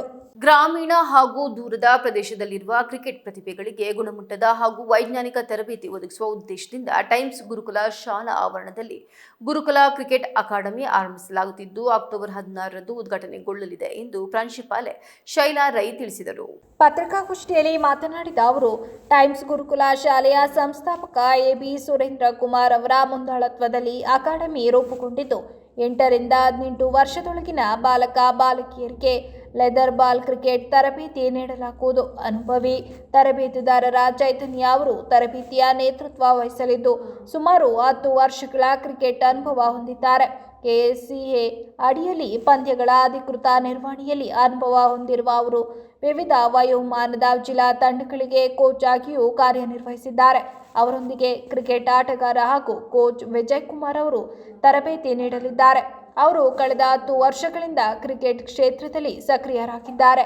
ಅಕಾಡೆಮಿಯಲ್ಲಿ 3 ಅತ್ಯುತ್ತಮ ಆಸ್ಟ್ರೋ ಟರ್ಫ್ ಪಿಚ್ಗಳು, ಅನುಭವಿ ಹಾಗೂ ಅರ್ಹ ತರಬೇತುದಾರರು, ಕಡಿಮೆ ಸಂಖ್ಯೆಯ ವಿದ್ಯಾರ್ಥಿಗಳಿಗೆ ವೈಯಕ್ತಿಕ ಗಮನ ಮತ್ತು ಅಗತ್ಯವಿರುವವರಿಗೆ 1-to-1 ತರಬೇತಿಯ ವ್ಯವಸ್ಥೆ ಇರಲಿದೆ ಎಂದರು. ಅಂತಹ ಸಂಸ್ಥೆಯನ್ನು ನಾವು ಹುಟ್ಟು ಹಾಕಲಿದ್ದೀವಿ. ಅದರ ಉದ್ಘಾಟನಾ ಸಮಾರಂಭ ಇದೆ. ಸೊ ಹಾಗಾಗಿ ನಮ್ಮ ಶಾಲೆಯ ಸಂಸ್ಥಾಪಕರಾಗಿರುವಂತಹ ಶ್ರೀಯುತ ಎಬಿ ಸುರೇಂದ್ರ ಕುಮಾರ್ ಸರ್ ಅವರ ಮುಂದಾಳತ್ವದಲ್ಲಿ ನಮ್ಮ ಶಾಲೆಯ ಆವರಣದಲ್ಲಿ ಈ ಗುರುಕುಲ ಕ್ರಿಕೆಟ್ ಅಕಾಡೆಮಿಯು ಆಗಸ್ಟ್ 16 ಭಾನುವಾರದಂದು ಉದ್ಘಾಟನೆಯಾಗಲಿದೆ. ಈ ಒಂದು ಒಳ್ಳೆ ಮಹತ್ತರ ಕಾರ್ಯಕ್ಕೆ ನಮ್ಮ ಜೊತೆ ಕೈಜೋಡಿಸಿರುವಂಥವರು ತರಬೇತುದಾರರಾದಂತಹ ಶ್ರೀಯುತ ಚೈತನ್ಯ ಸರ್. ಇವರು ಸತತ 10 ವರ್ಷಗಳಿಂದ ಕ್ರಿಕೆಟ್ ಕ್ಷೇತ್ರದಲ್ಲಿದ್ದು ಕೆಎಸ್ಸಿಎ ಅಡಿಯಲ್ಲಿ ಪಂದ್ಯಗಳ ಒಂದು ಅಧಿಕೃತ ನಿರ್ವಹಣೆಯಲ್ಲಿ ಅವರು ಕಾರ್ಯವನ್ನು ನಿರ್ವಹಿಸಿರ್ತಾರೆ. ಹಾಗೆಯೇ ಜಿಲ್ಲಾವಾರು ಪಂದ್ಯಗಳಲ್ಲಿ ಅವರು ಕೋಚ್ ಆಗಿ ಕೂಡ ಎಲ್ಲ ವಯೋಮಿತಿಯವರೆಗೂ ಕೂಡ ಒಂದು ತರಬೇತುದಾರರಾಗಿ ಅವರ ಕಾರ್ಯವನ್ನು ನಿರ್ವಹಿಸಿರ್ತಾರೆ. ಇವರು ನಮ್ಮ ಜೊತೆ ಸೇರಿರುವಂಥದ್ದು ನಮಗೆ ತುಂಬ ಸಂತೋಷ ಮತ್ತು ಹೆಮ್ಮೆ. ಹಾಗೆಯೇ ನಮ್ಮ ಜೊತೆ ಮತ್ತೋರ್ವ ಇವರು ನಮ್ಮ ತರಬೇತುದಾರರು ಶ್ರೀಯುತ ವಿಜಯ್ ಕುಮಾರ್ ಸರು. ಇವರು ಕೂಡ 10 ವರ್ಷಗಳಿಂದ ಕ್ರಿಕೆಟ್ ಕ್ಷೇತ್ರದಲ್ಲಿ ತಮ್ಮನ್ನು ತಾವು ತೊಡಗಿಸಿಕೊಂಡು ಅವರು ಕ್ರಿಕೆಟ್ ಆಟಗಾರರಾಗಿ ಕ್ರಿಕೆಟ್ ಕೋಚ್ ಆಗಿ ಕೂಡ ತಮ್ಮ ಕಾರ್ಯವನ್ನು ನಿರ್ವಹಿಸಿದ್ದಾರೆ. ಅದರ ಜೊತೆಗೆ ನಮ್ಮ ಬೆನ್ನೆಲುಬಾಗಿ ನಿಂತಿರುವರು ನಮ್ಮ Rakesh sir, admin of the wow school. So ಹಾಗಾಗಿ ಅವರು ಕೂಡ ನಮ್ಮ ಜೊತೆ ಇದ್ದು ಸಹಕಾರವನ್ನು ನೀಡಲಿದ್ದಾರೆ. ಈಗ ಈಗಿನ ಪೀಳಿಗೆ ಅಥವಾ ಈಗಿನ ಕಾಲಘಟ್ಟಕ್ಕೆ ನಾವು ಬಂದಾಗ ನಮ್ಮ ಒಂದು ಏನು ಮಕ್ಕಳ ಮನಸ್ಥಿತಿ ಆಗಿರ್ಬೋದು, ಅವರ 8ರಿಂದ 18 ವರ್ಷದ ಒಳಗಡೆ ಇರುವಂತಹ ಎಲ್ಲ ಮಕ್ಕಳ ಮನಸ್ಥಿತಿಯ ಬಗ್ಗೆ ನಾವು ಯೋಚನೆ ಮಾಡಿದರೆ ಖಂಡಿತ ನಮಗೆ ಒಂದು ತುಂಬ ನೋವಿನ ಸಂಗತಿ. ಎಲ್ಲರೂ ಈಗ ಮೊಬೈಲು ಗೀಳು ಅದರ ಹಿಂದೆ ಅಥವಾ ಸೋಷಿಯಲ್ ಮೀಡಿಯಾ ಅಂತ ಏನಿದೆ ತುಂಬಾ ಅದರ ಬೇಡದ್ದೆಲ್ಲ ವಿಚಾರಗಳಿಗೆ ತಮ್ಮನ್ನು ತಾವು ತೊಡಗಿಸಿಕೊಂಡು ಅವರ ಒಂದು ಕೆಲಸಗಳನ್ನು ಬಿಟ್ಟು ಅವರ ಮಾನಸಿಕ ಸದೃಢತೆಯತ್ತ ಅವರು ಗಮನ ಹರಿಸ್ತಾ ಇಲ್ಲ. ಸೊ ಹಾಗಾಗಿ ಎಲ್ಲ ವಯೋಮಿತಿ 8ರಿಂದ 18 ವರ್ಷದ ಒಳಗಡೆ ಇರುವಂತಹ ಬಾಲಕ ಮತ್ತು ಬಾಲಕಿಯರಿಗೆ ಮುಕ್ತವಾದ ಅವಕಾಶವನ್ನು ನಮ್ಮ ಶಾಲಾ ಆವರಣ ನೀಡಲು ಇಚ್ಛೆ ಪಡ್ತಾ ಇದೆ.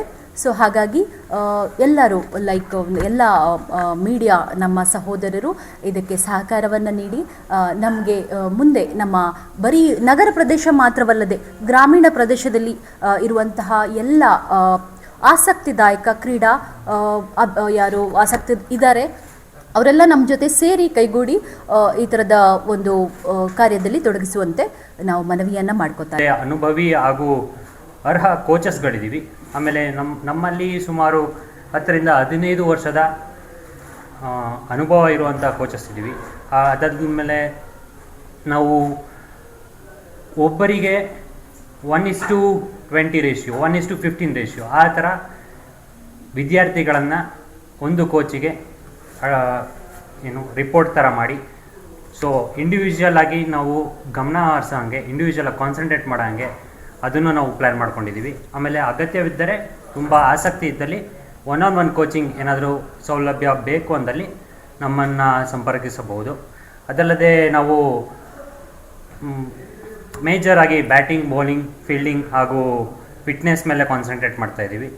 ಇದಲ್ಲದೆ ನಾವು ಸೆಷನ್ಗಳಾಗಿ ಡಿವೈಡ್ ಮಾಡಿದಾಗ ಸೈಂಟಿಫಿಕ್ ಆಗಿ, ವೈಜ್ಞಾನಿಕವಾಗಿ, ಅದಲ್ಲದೆ ಅವರಲ್ಲಿ ಸ್ಟೂಡೆಂಟ್ಸಲ್ಲಿ ಏನೇನು ಲೋಪದೋಷಗಳಿದ್ದಾವೆ ಅದನ್ನು ಸರಿ ಮಾಡಿಸ್ಲಿಕ್ಕೆ, ಹಾಗಾಗಿ ನಾವು ಕಾನ್ಸಂಟ್ರೇಟ್ ಮಾಡಿ ಈ ಕೋಚಿಂಗ್ನ ಮುಂದುವರಿಸಬೇಕು ಅಂದ್ಕೊಂಡಿದ್ದೀವಿ. ಪತ್ರಿಕಾಗೋಷ್ಠಿಯಲ್ಲಿ ತರಬೇತಿದಾರರಾದ ಚೈತನ್ಯ, ವಿಜಯ್ ಕುಮಾರ್, ರಾಕೇಶ್ ಸೇರಿದಂತೆ ಇತರರು ಉಪಸ್ಥಿತರಿದ್ದರು.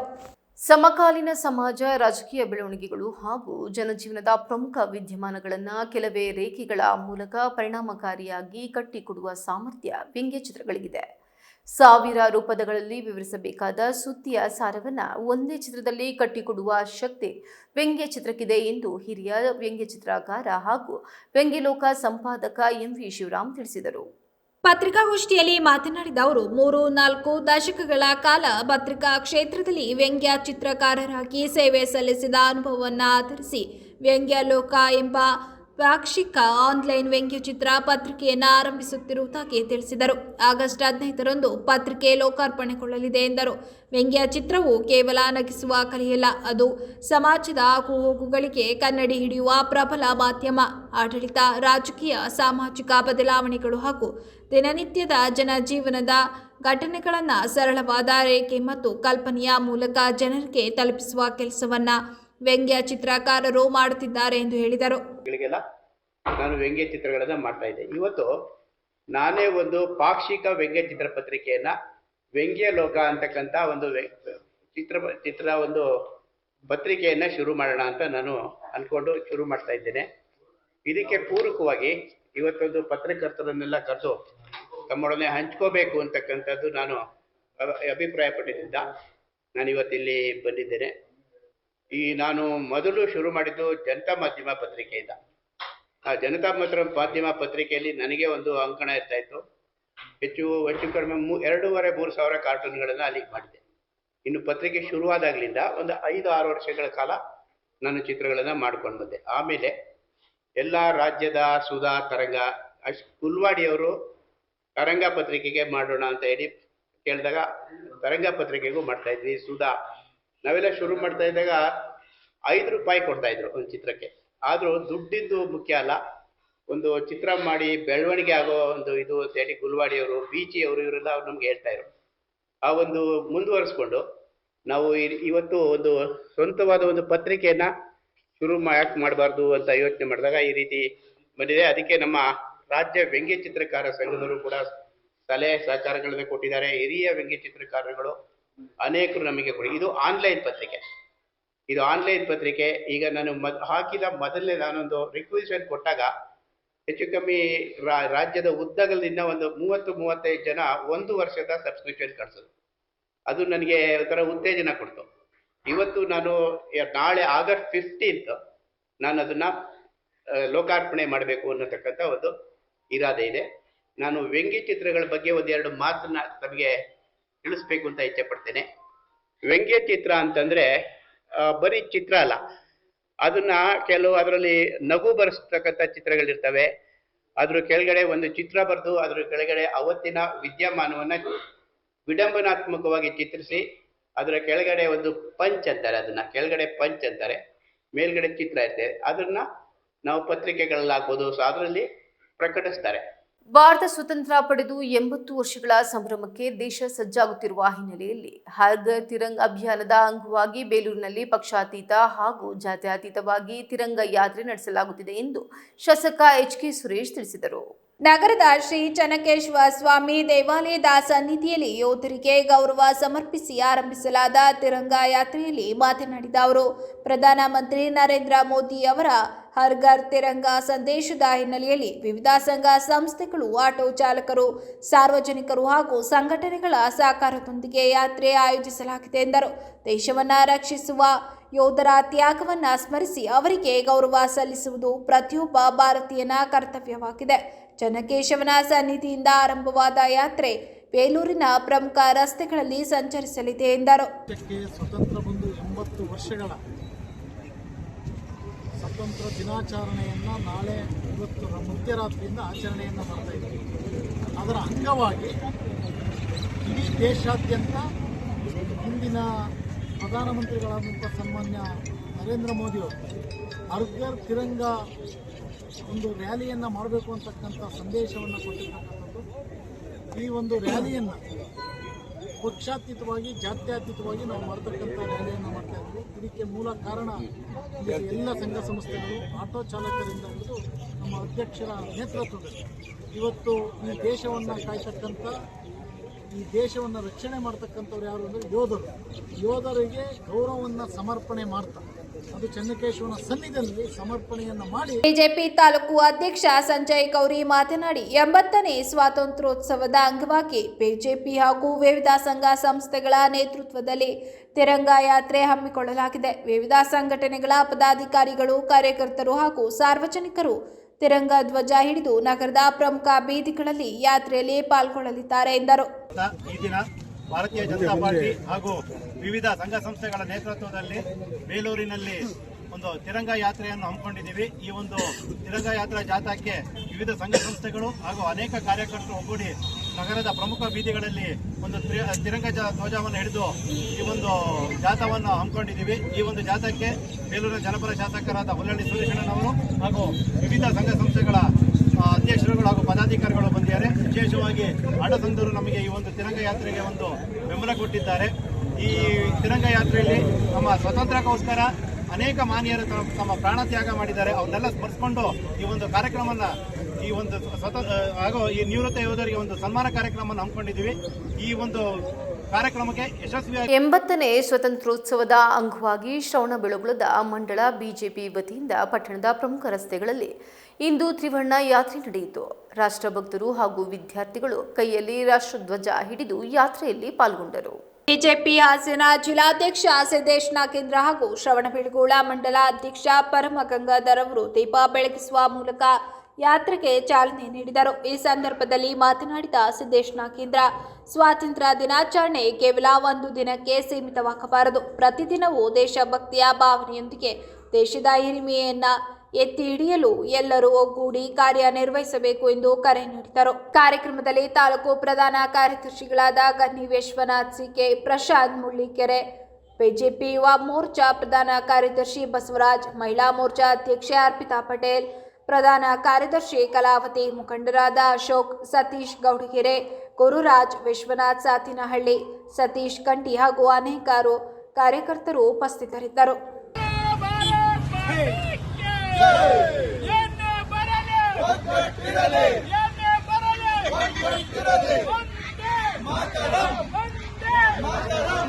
ಕರ್ನಾಟಕ ರಾಜ್ಯ ಪ್ರಾಥಮಿಕ ಶಾಲಾ ಶಿಕ್ಷಕರ ಸಂಘದ ಹಾಸನ ಜಿಲ್ಲಾ ಘಟಕದ ವತಿಯಿಂದ ಅಭಿನಂದನಾ ಸಮಾರಂಭ, ನಿವೃತ್ತಿ ಶಿಕ್ಷಕರಿಗೆ ಬೀಳ್ಕೊಡುಗೆ ಹಾಗೂ ಜಿಲ್ಲಾ ಶಿಕ್ಷಕ ರತ್ನ ಪ್ರಶಸ್ತಿ ಪ್ರದಾನ ಕಾರ್ಯಕ್ರಮವನ್ನು ಅಕ್ಟೋಬರ್ 16ರಂದು ಬೆಳಗ್ಗೆ 10 ಗಂಟೆಗೆ ಹಾಸನ ಕಲಾಕ್ಷೇತ್ರದಲ್ಲಿ ಆಯೋಜಿಸಲಾಗಿದೆ ಎಂದು ಸಂಘದ ಜಿಲ್ಲಾಧ್ಯಕ್ಷ ಎಂಎಸ್ ಕೃಷ್ಣಮೂರ್ತಿ ತಿಳಿಸಿದರು.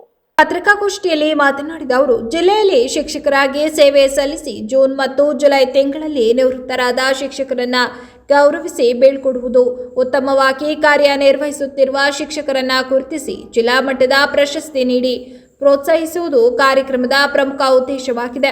ಶಿಕ್ಷಕ ವೃತ್ತಿಯೊಂದಿಗೆ ಕ್ರೀಡೆ ಹಾಗೂ ಸಾಂಸ್ಕೃತಿಕ ಕ್ಷೇತ್ರದಲ್ಲೂ ತೊಡಗಿಸಿಕೊಂಡು ರಾಜ್ಯ ಮತ್ತು ರಾಷ್ಟ್ರ ಮಟ್ಟದಲ್ಲಿ ಸಾಧನೆ ಮಾಡಿರುವ ಶಿಕ್ಷಕರನ್ನ ಅಭಿನಂದಿಸಲಾಗುವುದು. ಇದರಿಂದ ಇತರ ಶಿಕ್ಷಕರಿಗೂ ಪ್ರೇರಣೆ ದೊರೆಯಲಿದ್ದು ಮಕ್ಕಳ ಕಲಿಕಾ ಗುಣಮಟ್ಟ ಹೆಚ್ಚಿಸುವ ನಿಟ್ಟಿನಲ್ಲಿ ಇನ್ನಷ್ಟು ಪರಿಣಾಮಕಾರಿಯಾಗಿ ಕಾರ್ಯನಿರ್ವಹಿಸಲು ಉತ್ತೇಜನ ದೊರೆಯಲಿದೆ ಎಂದರು. 16/8/2026 ಭಾನುವಾರ ಹಾಸನಾಂಬ ಕಲಾಭವನದಲ್ಲಿ ನಾವು ಅಭಿನಂದನೆ ಕಾರ್ಯಕ್ರಮ ಹಾಗೂ ನಿವೃತ್ತಿ ಶಿಕ್ಷಕರಿಗೆ ಬೀಳ್ಕೊಡುಗೆ ಸಮಾರಂಭವನ್ನು ಇಟ್ಕೊಂಡಿದ್ದೀವಿ. ಮತ್ತು ರಾಜ್ಯ ಮಟ್ಟದಲ್ಲಿ ಮತ್ತು ರಾಷ್ಟ್ರ ಮಟ್ಟದಲ್ಲಿ ಕ್ರೀಡೆಯಲ್ಲಿ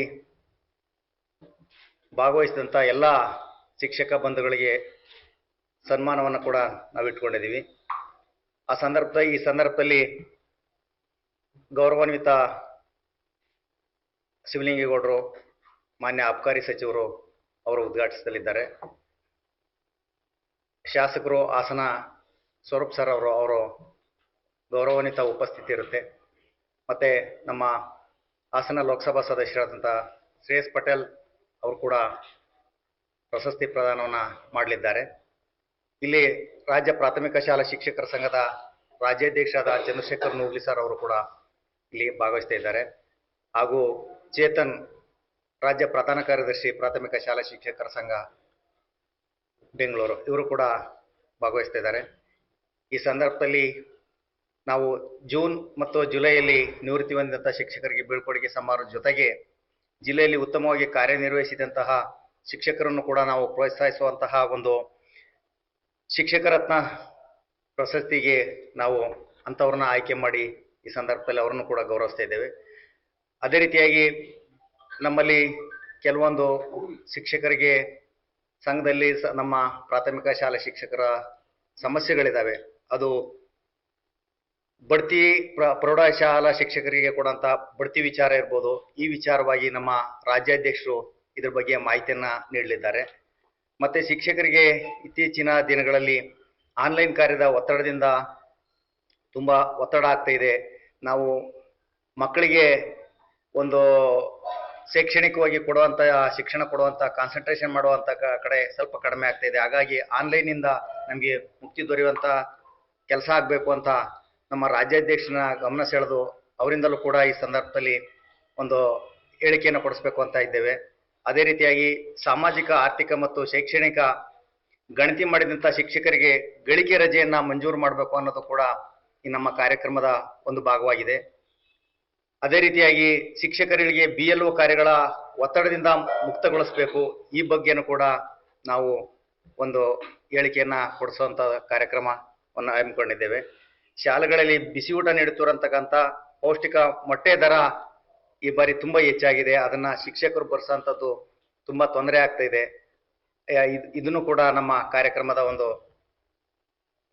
ಭಾಗ ಆಗಿದೆ. ಪತ್ರಿಕಾಗೋಷ್ಠಿಯಲ್ಲಿ ಕರ್ನಾಟಕ ರಾಜ್ಯ ಪ್ರಾಥಮಿಕ ಶಾಲಾ ಶಿಕ್ಷಕರ ಸಂಘದ ಗೌರವಾಧ್ಯಕ್ಷ ಅಣ್ಣಪ್ಪ, ಪ್ರಧಾನ ಕಾರ್ಯದರ್ಶಿ VG ದ್ಯಾವೇಗೌಡ, ತಾಲೂಕು ಅಧ್ಯಕ್ಷ ಗೌಡ ಲೋಹಿತ್ ಜವರಪ್ಪ, ಉಪಾಧ್ಯಕ್ಷ ಮೋಹನ್ ಕುಮಾರ್, ಸಹ ಕಾರ್ಯದರ್ಶಿ ಕೆ ರಘು ಸೇರಿದಂತೆ ಇತರರು ಉಪಸ್ಥಿತರಿದ್ದರು. ಕನ್ನಡ ಮತ್ತು ಸಂಸ್ಕೃತಿ ಇಲಾಖೆ ಬೆಂಗಳೂರು ಧನ ಸಹಾಯದೊಂದಿಗೆ ಕಲಾವಿದ ಕೃಷ್ಣಾಚಾರಿ ಅವರ ಏಕವ್ಯಕ್ತಿ ಚಿತ್ರಕಲಾ ಪ್ರದರ್ಶನ ಉದ್ಘಾಟನಾ ಸಮಾರಂಭ ಅಕ್ಟೋಬರ್ 16ರಂದು ಬೆಳಗ್ಗೆ 10 ಗಂಟೆಗೆ ನಗರದ ಹಾಸನಾಂಬ ಕಲಾಕ್ಷೇತ್ರದಲ್ಲಿ ನಡೆಯಲಿದೆ ಎಂದು ಡಾಕ್ಟರ್ ಎಚ್.ಪಿ. ಕರದಕಟ್ಟಿ ತಿಳಿಸಿದರು. ಪತ್ರಿಕಾಗೋಷ್ಠಿಯಲ್ಲಿ ಮಾತನಾಡಿದ ಅವರು, ಜಿಲ್ಲಾಧಿಕಾರಿ ಕೆ.ಎಸ್. ಲತಕುಮಾರಿ ಅವರು ಕಾರ್ಯಕ್ರಮವನ್ನು ಉದ್ಘಾಟಿಸಲಿದ್ದು, ಕನ್ನಡ ಮತ್ತು ಸಂಸ್ಕೃತಿ ಇಲಾಖೆ ಸಹಾಯಕ ನಿರ್ದೇಶಕ ಡಾಕ್ಟರ್ ಎಚ್.ಪಿ. ತಾರನಾಥ್, ನಿವೃತ್ತ ಪ್ರಾಚಾರ್ಯ ಆರ್.ಸಿ. ಕರದಕಟ್ಟಿ, ಎಸ್ಆರ್ಎಸ್ ಪ್ರಜ್ಞಾ ವಿದ್ಯಾಶಾಲೆಯ ಕಾರ್ಯದರ್ಶಿ ಹಾಗೂ ಪ್ರಾಂಶುಪಾಲ ನಟರಾಜ್ ಎಂ ಹಾಗೂ ಕರ್ನಾಟಕ ಲಲಿತ ಕಲಾ ಅಕಾಡೆಮಿ ಸದಸ್ಯ ಎಚ್.ಎಸ್. ಮಂಜುನಾಥ್ ಮುಖ್ಯ ಅತಿಥಿಗಳಾಗಿ ಭಾಗವಹಿಸಲಿದ್ದಾರೆ ಎಂದರು.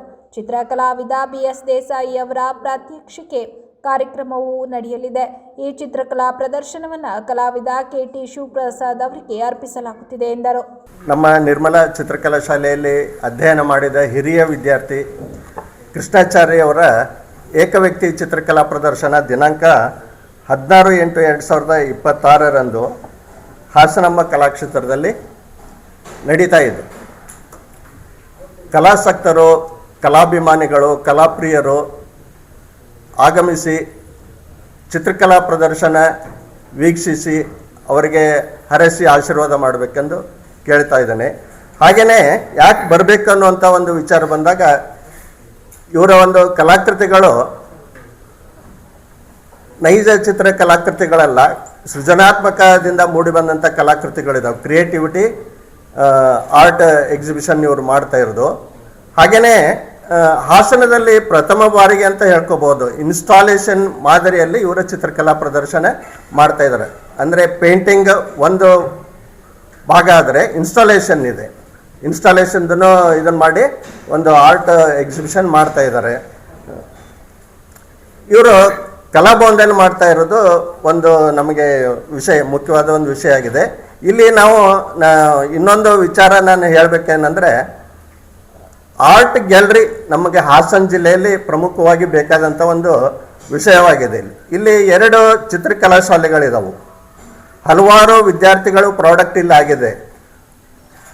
ಇಲ್ಲಿ ಮಾಡಿರ್ತಕ್ಕಂಥ ವಿದ್ಯಾರ್ಥಿಗಳು ಒಂದು ಚಿತ್ರಕಲಾ ಪ್ರದರ್ಶನ ಮಾಡಬೇಕಂದ್ರೆ ಒಂದು ಅತ್ಯುತ್ತಮವಾದಂಥ ಒಂದು ಆರ್ಟ್ ಗ್ಯಾಲರಿ ಇಲ್ಲ. ಈ ವಿಷಯವಾಗಿ ನಮ್ಮ ಅಂತಾರಾಷ್ಟ್ರೀಯ ಕಲಾವಿದರು ಶ್ರೀ ಕೆ.ಟಿ. ಶಿವಪ್ರಸಾದ್ ಸರ್ ಅವರು ಸಾಕಷ್ಟು ಇದ್ರ ಬಗ್ಗೆ ಹೋರಾಟ ಮಾಡಿದರು. ಹಾಗೆಯೇ ಕಲಾವಿದರು ಹಿರಿಯರಾದಂಥ ಬಿ.ಎಸ್. ದೇಸಾಯಿ ಸರ್ ಅವರು ಒಂದು ಆರ್ಟ್ ಗ್ಯಾಲರಿ ಬಗ್ಗೆ ಸಾಕಷ್ಟು ಹೋರಾಟ ಮಾಡಿದರು. ಆದರೆ ನಮ್ಮ ಜಿಲ್ಲೆಯಲ್ಲಿ ಇದುವರೆಗೂ ಒಂದು ಆರ್ಟ್ ಗ್ಯಾಲರಿ ಆಗಿಲ್ಲ. ಇದನ್ನು ನಾವು ಸರ್ಕಾರಕ್ಕೆ ಮತ್ತು ಜಿಲ್ಲಾಡಳಿತಕ್ಕೆ, ಜಿಲ್ಲಾ ಸಂಸದರಿಗೆ ಹಾಗೂ ಶಾಸಕರಿಗೆ, ನಮ್ಮ ಎಲ್ಲ ಚಿತ್ರಕಲಾ ಕಲಾವಿದರಿಂದ, ಕಲಾ ವಿದ್ಯಾರ್ಥಿಗಳಿಂದ, ಕಲಾ ಪ್ರೇಮಿಗಳಿಂದ ಒಂದು ಹಾಸನದಲ್ಲಿ ಆರ್ಟ್ ಗ್ಯಾಲರಿ ಮಾಡಿಕೊಡ್ಬೇಕೆಂದು ಎಲ್ಲರಲ್ಲೂ ವಿನಂತಿ ಮಾಡಿ ಕೇಳಿಕೊಳ್ತಾ ಇದ್ದೇನೆ. ಪತ್ರಿಕಾಗೋಷ್ಠಿಯಲ್ಲಿ ಕೃಷ್ಣಾಚಾರಿ, ಕರದಕಟ್ಟಿ, ಶಿವರಾಮ್ ಉಪಸ್ಥಿತರಿದ್ದರು. ಕರ್ನಾಟಕ ರಾಜ್ಯ ಸುನ್ನಿ ಯುವಜನ ಸಂಘ ವತಿಯಿಂದ ಪ್ರವಾದಿ ಮೊಹಮ್ಮದ್ ಅವರ 1500ನೇ ಜನ್ಮದಿನಾಚರಣೆ ಅಂಗವಾಗಿ ವರ್ಷವಿಡೀ ಹಮ್ಮಿಕೊಳ್ಳಲಾಗಿದ್ದ ಮಿಲಾದ್ 1500 ಸಾರ್ವತ್ರಿಕ ದರ್ಶನದ ಪ್ರವಾದಿ ಅಭಿಯಾನದ ಸಮಾರೋಪ ಸಮಾರಂಭ ಆಗಸ್ಟ್ 16ರಂದು ಹಾಸನದ ಕುಬಾ ಮಸೀದಿಯಲ್ಲಿ ನಡೆಯಲಿದೆ ಎಂದು ಎಸ್ವೈಎಸ್ ಕಾರ್ಯಕ್ರಮದ ಸಮಿತಿ ಪ್ರಧಾನ ಕಾರ್ಯದರ್ಶಿ ಹಸೈನಾರ್ ಅನ್ನೆಮಾಲ್ ತಿಳಿಸಿದರು. ಪತ್ರಿಕಾಗೋಷ್ಠಿಯಲ್ಲಿ ಮಾತನಾಡಿದ ಅವರು, ಮೇರಾ ನಬಿ ಡೇ ನೈಟ್ ಮಿಲಾದ್ ಹೆಸರಿನಲ್ಲಿ ಆಗಸ್ಟ್ 16ರ ಭಾನುವಾರ ಬೆಳಗ್ಗೆ 6 ಗಂಟೆಯಿಂದ ಆಗಸ್ಟ್ 17ರ ಸೋಮವಾರ ಬೆಳಗ್ಗೆ 6 ಗಂಟೆಯವರೆಗೆ ಹಗಲು ರಾತ್ರಿ ನಿರಂತರವಾಗಿ ವಿವಿಧ ಕಾರ್ಯಕ್ರಮಗಳನ್ನು ಆಯೋಜಿಸಲಾಗಿದೆ. ಹಾಸನದ ಕುಬಾ ಮಸೀದಿಯಲ್ಲಿ ಈ ರಾಜ್ಯ ಮಟ್ಟದ ಕಾರ್ಯಕ್ರಮ ನಡೆಯಲಿದೆ ಎಂದರು. ಮಿಲಾದ್ ಆಚರಣೆಯ ಅಂಗವಾಗಿ ವರ್ಷ ಪೂರ್ತಿ ಸೌಹಾರ್ದ ಸಂಚಾರ, ಮಾದರಿ ಮದುವೆ ಅಭಿಯಾನ, ಸರ್ವಧರ್ಮೀಯರ ಸಂಗಮ ಸೇರಿದಂತೆ ವಿವಿಧ ಸಾಮಾಜಿಕ ಹಾಗೂ ಧಾರ್ಮಿಕ ಕಾರ್ಯಕ್ರಮಗಳನ್ನು ಆಯೋಜಿಸಲಾಗಿದೆ. ಈ ಮೂಲಕ ಪ್ರವಾದಿಯವರ ಸಂದೇಶಗಳು, ಮಾನವೀಯ ಮೌಲ್ಯಗಳು ಮತ್ತು ಸೌಹಾರ್ದತೆಯ ಸಂದೇಶವನ್ನು ಜನರಿಗೆ ತಲುಪಿಸುವ ಉದ್ದೇಶ ಹೊಂದಲಾಗಿದೆ ಎಂದರು. ಕರ್ನಾಟಕ ರಾಜ್ಯ ಸುನ್ನಿ ಯುವಜನ ಸಂಘ ಇದರ ವತಿಯಿಂದ 1500ನೇ ಪ್ರವಾದಿ ಜನ್ಮದಿನಾಚರಣೆ ಅಂಗವಾಗಿ ರಾಜ್ಯಾದ್ಯಂತ ಹಮ್ಮಿಕೊಂಡಂತಹ ಸಾರ್ವತ್ರಿಕ ದರ್ಶನದ ಪ್ರವಾದಿ ಎಂಬ ವಿವಿಧ ಕಾರ್ಯಕ್ರಮದ ಮೂಲಕ ಇಡೀ ವರ್ಷ ಉದ್ದಕ್ಕೂ ಕೆಲವೊಂದು ಕಾರ್ಯಕ್ರಮಗಳನ್ನು ಆಯೋಜಿಸಿ ಅದರ ಸಮಾರೋಪವಾಗಿ ಇದೇ ಬರುವ ಆಗಸ್ಟ್ 16 ಭಾನುವಾರ ಬೆಳಿಗ್ಗೆ 5:30ರಿಂದ ಪ್ರಾರಂಭವಾಗಿ ಮರುದಿನ ಸೋಮವಾರ ಬೆಳಿಗ್ಗೆ 6 ಗಂಟೆಯ ತನಕ ವಿವಿಧ ಧಾರ್ಮಿಕ ಕಾರ್ಯಕ್ರಮಗಳು, ಹಲವಾರು ಪ್ರವಾದಿ ಗುಣಗಾನಗಳನ್ನು ಹೇಳುವಂತಹ ಪದ್ಯ, ಗದ್ಯ, ನಾತು, ಬುರ್ದ, ಕವಾಲಿ, ಮತ ಪ್ರವಚನಗಳು ನಡೆಯಲಿದೆ. ಈ ಒಂದು ಕಾರ್ಯಕ್ರಮ ಈ ನಗರದ ಪ್ರಸಿದ್ಧ ಮಸೀದಿಯಾದಂತಹ ಕುಬಾ ಮಸೀದಿಯಲ್ಲಿ ಆಯೋಜನೆ ಮಾಡಿದ್ದೇವೆ. ಪ್ರೀತಿಯ ಈ ಸಂದೇಶಗಳು ಬಹಳ ಕಡಿಮೆ ಆಗಿರುವಾಗ ಪ್ರವಾದಿ ಪೈಗಂಬರ್ ಅವರು ಜನ್ಮ ತಾಳಿ 1500 ವರ್ಷಗಳು ಕಳೆದಿದೆ. ಹಾಗಾಗಿ 1500 ವರ್ಷಗಳ ಜನ್ಮದ ಆಚರಣೆಯನ್ನು ಮಾಡಬೇಕಾದ್ರೆ ಅಲ್ಲಿಂದ ಮುಂದೆ 1 ವರ್ಷಗಳ ಕಾಲ ಇಡೀ ದೇಶಾದ್ಯಂತ, ಇಡೀ ವಿಶ್ವಾದ್ಯಂತ, ಜೊತೆಗೆ ಕರ್ನಾಟಕ ರಾಜ್ಯದಲ್ಲಿ ಕರ್ನಾಟಕ ರಾಜ್ಯ ಸುನ್ನಿ ಯುವಜನ ಸಂಘ ನೇತೃತ್ವದಡಿಯಲ್ಲಿ ಪ್ರವಾದಿಯವರ ಮಾನವೀಯತೆಯ ಸಂದೇಶವನ್ನ ಸಾರಬೇಕು ಜಗತ್ತಿಗೆ ಅಂತ ಹೇಳಿ ಸಾಕಷ್ಟು ಕಾರ್ಯಕ್ರಮಗಳನ್ನ ಮಾಡ್ಕೊಂಡು ಬಂದಿದೆ. ಅದರ ಭಾಗವಾಗಿ ಆ ಕಾರ್ಯಕ್ರಮಗಳ ಸಮಾರಂಭವನ್ನ ಈಗಾಗಲೇ ರಬಿಯುಲ್ ಅವಲ್ ಅಂದ್ರೆ ಮಿಲಾದಿನ ಮಾಸ ಪ್ರಾರಂಭ ಆಗಿರೋದ್ರಿಂದ 26ನೇ ತಾರೀಕು ಮಿಲಾದಿನ ಕಾರ್ಯಕ್ರಮಗಳು ಕೂಡ ಇರೋದ್ರಿಂದ ಈ ಸಮಾರಂಭವನ್ನ ನಾವು ಇದೇ 16ನೇ ತಾರೀಕು ಕುಬಾ ಮಸೀದಿಯಲ್ಲಿ ಮಾಡ್ತಾ ಇದ್ದೇವೆ. ಹಾಗಾಗಿ ಬಹಳ ಮುಖ್ಯವಾಗಿ ನಾವು ಈ ಒಂದು ಸಮಾರಂಭದಲ್ಲಿ ಸೌಹಾರ್ದತೆಯ ಸಂದೇಶವನ್ನು ಸಾರಬೇಕು ಅಂತ ಹೇಳಿ ಈ ರೀತಿಯಾದಂತಹ ಕಾರ್ಯಕ್ರಮಗಳನ್ನ ಹಮ್ಮಿಕೊಂಡಿದ್ದೇವೆ. ಆ ಕಾರ್ಯಕ್ರಮಕ್ಕೆ ತಾವೆಲ್ಲರೂ ಕೂಡ ಬರಬೇಕು. ಪತ್ರಿಕಾಗೋಷ್ಠಿಯಲ್ಲಿ ಎಸ್ವೈಎಸ್ ರಾಜ್ಯ ಉಪಾಧ್ಯಕ್ಷ ಸೈಯದ್ ಮರ್ಷದ್ ತಂಜಳ್, ಕಾರ್ಯಕ್ರಮ ಸಮಿತಿಯ ಅಧ್ಯಕ್ಷ ಹಾಸಿ ಬಶೀರ್, ಕೋಶಾಧಿಕಾರಿ ಅಕ್ರಶರ್ ಖಾಸ್, ಉಪಾಧ್ಯಕ್ಷ ಆಶು ಆಸಿಫ್, ಕಾರ್ಯದರ್ಶಿಗಳಾದ ಅಡ್ವೊಕೇಟ್ ಅನ್ಸದ್ ಬಾಳ್ಯ ಹಾಗೂ ಜಕ್ಸರ್ ಕುಶಾಲಿ, ಝೋನ್ ಎಸ್ವೈಎಸ್ ಅಧ್ಯಕ್ಷ ರಫೀಕ್ ಸವೇರಾ, ಕಾರ್ಯದರ್ಶಿ ತಾಹಿರ್ ಸೇರಿದಂತೆ ಹಲವರು ಉಪಸ್ಥಿತರಿದ್ದರು. ಈಗ ಮತ್ತೊಮ್ಮೆ ಹೆಡ್ಲೈನ್.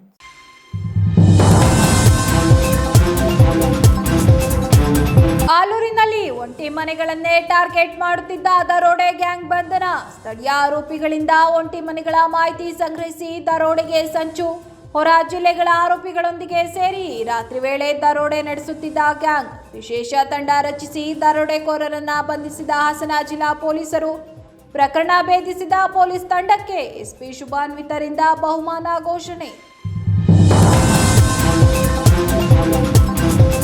ಹಾಸನದಲ್ಲಿ ಆತಂಕ ಸೃಷ್ಟಿಸಿದ್ದ ನರಹಂತಕ ಒಂಟಿ ಸಲಗ ಸೆರೆ. ಸುಮಾರು 20 ವರ್ಷ ವಯಸ್ಸಿನ ಒಂಟಿ ಸಲಗ ಅರಣ್ಯ ಇಲಾಖೆ ವಶಕ್ಕೆ.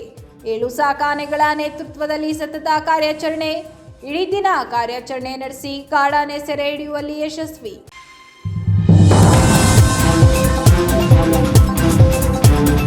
ಆಲೂರು ರೈಲು ನಿಲ್ದಾಣಕ್ಕೆ ತಾರತಮ್ಯ ಆರೋಪ. ರೈಲು ನಿಲುಗಡೆ ಪುನಃ ಆರಂಭಿಸಲು 30 ದಿನಗಳ ಗಡುವು. ನಿಲುಗಡೆ ರದ್ದಾಗಿ ಸುಮಾರು 18 ತಿಂಗಳಾದರೂ ಕ್ರಮವಿಲ್ಲ ಎಂದು ಅಸಮಾಧಾನ. ನಿಲುಗಡೆ ಮರುಸ್ಥಾಪಿಸದಿದ್ದರೆ ಹೈಕೋರ್ಟ್ನಲ್ಲಿ ಸಾರ್ವಜನಿಕ ಹಿತಾಸಕ್ತಿ ಅರ್ಜಿ ಸಲ್ಲಿಸುವ ಎಚ್ಚರಿಕೆ ನೀಡಿದ ರಾಧಮ್ಮ ಜನಸ್ಪಂದನ ಸಂಸ್ಥೆಯ ಅಧ್ಯಕ್ಷ ಬಿಎನ್ ಹೇಮಂತ್ ಕುಮಾರ್.